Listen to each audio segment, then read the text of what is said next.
Good morning. I realize we're standing between you and lunch. Just to let everyone know, I believe we're periscoping these presentations today, so they're being streamed live out into the ether. So we'll see if we have a larger audience than we have in the room. It's good to see all of y'all today, and would like to talk for a few minutes that quality of service priority, and we add preemption to PQOS, is a very complex topic. One of the challenges we have is, as a cellular or wireless engineer, I have thousands of tools and settings and things that we can use to create quality of service priority and preemption. But the real challenge is how do we explain that entire toolbox to public safety? So we've gone through a number of iterations and trying to help public safety understand what the FirstNet network is going to do. So today, if you each cell sector, essentially a 6-lane highway, and in that individual 3 or 4 mile stretch of highway, you've got 300 to 400 active users, you've got thousands of idle users. But at the end of the day, does your department, if you're a public safety practitioner, actually have enough rolling stock to fill up a 6-lane highway? So that's really the question that comes up when we start talking about quality of service priority and preemption. It really is needed when the network begins to experience congestion.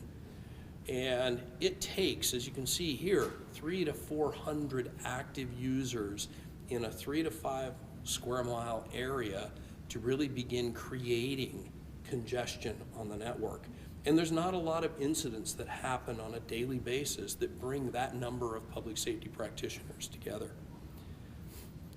So if we take one step further and we look at quality of service, quality of service, the easiest way to think about it is your ability to set the cruise control and to speed down the highway at 70 miles an hour. Now, you may not be able to go 70 miles an hour for the entire stretch of the highway if there's a little bit of traffic, but from a quality of service perspective, we try to provide that ability for you to do that.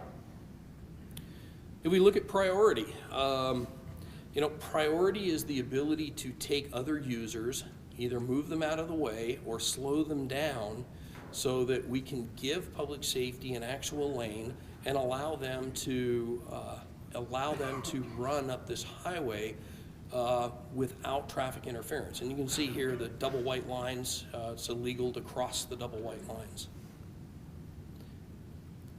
Now, preemption is there's kind of two facets to preemption.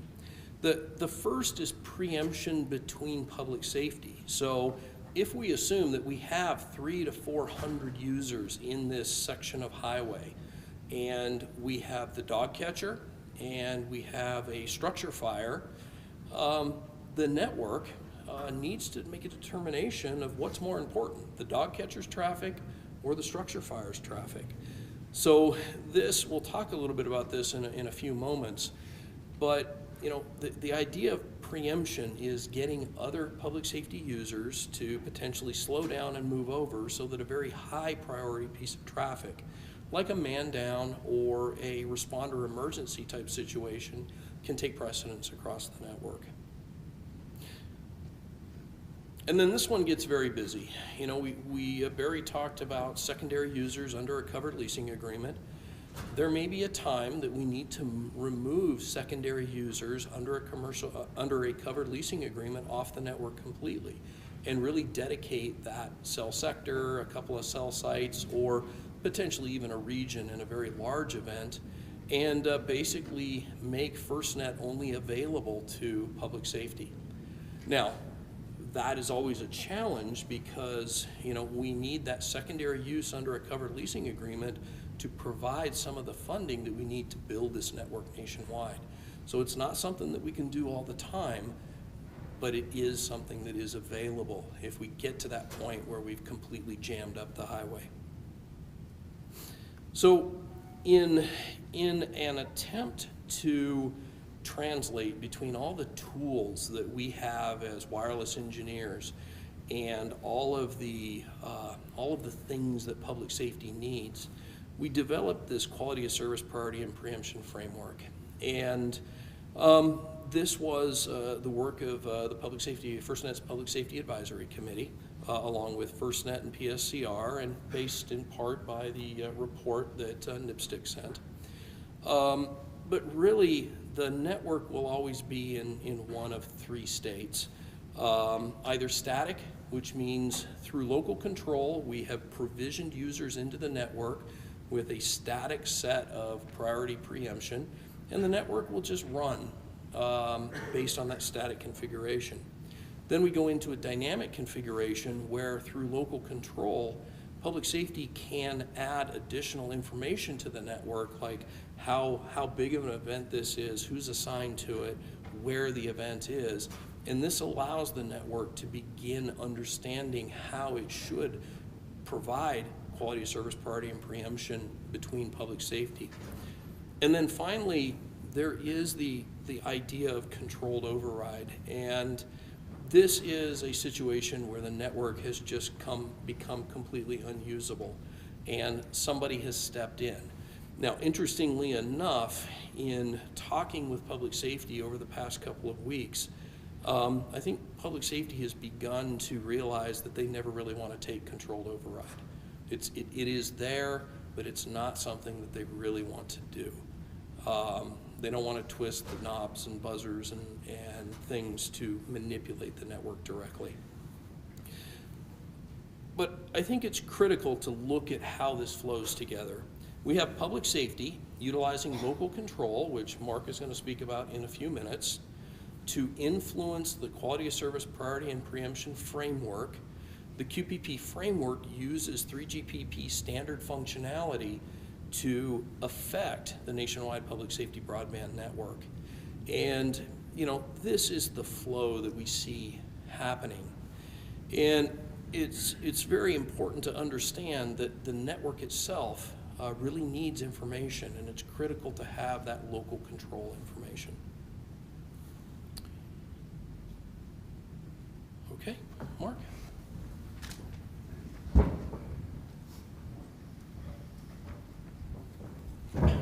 Thanks, Brian. Good morning, all. I'm going to spend just a few minutes and go through three key elements of local control in this short little presentation. One is just to define what is it, and we'll provide the definition that we provided to industry and to public safety as a part of our recently released request for proposals. Secondly, we'll illustrate how local control influences the network in each of the three states that Brian just described. And finally, provide some insight into areas of governance that we believe are going to be necessary for use of local control on a nationwide basis. In the RFP, FirstNet provided a definition for local control, and it's a pretty succinct one. It's right here, just a single statement that says that local control refers to a collection of capabilities that allow a public safety entity to influence and control its relationship with the nationwide public safety broadband network. Pretty straightforward. However, later and throughout the RFP, we also then expand upon that in terms of what does that really mean? What are the components that makes up this collection of capabilities that is local control? Well, there's a lot of material here on the slide, and we're not going to go into all of these elements, given that we're focusing here on quality of service, priority, and preemption. But I think it's important to touch on and make sure that we all consider what are the things within the control of a local agency that can influence the network and can then, via network policies, drive how the network behaves with respect to quality of service, priority, and preemption. So if we start with the light blue box in the upper left, that's really enabling authorized users the ability to configure, raise, or lower the settings of an individual user. And you might say, well, isn't that it in terms of how local control can influence QPP?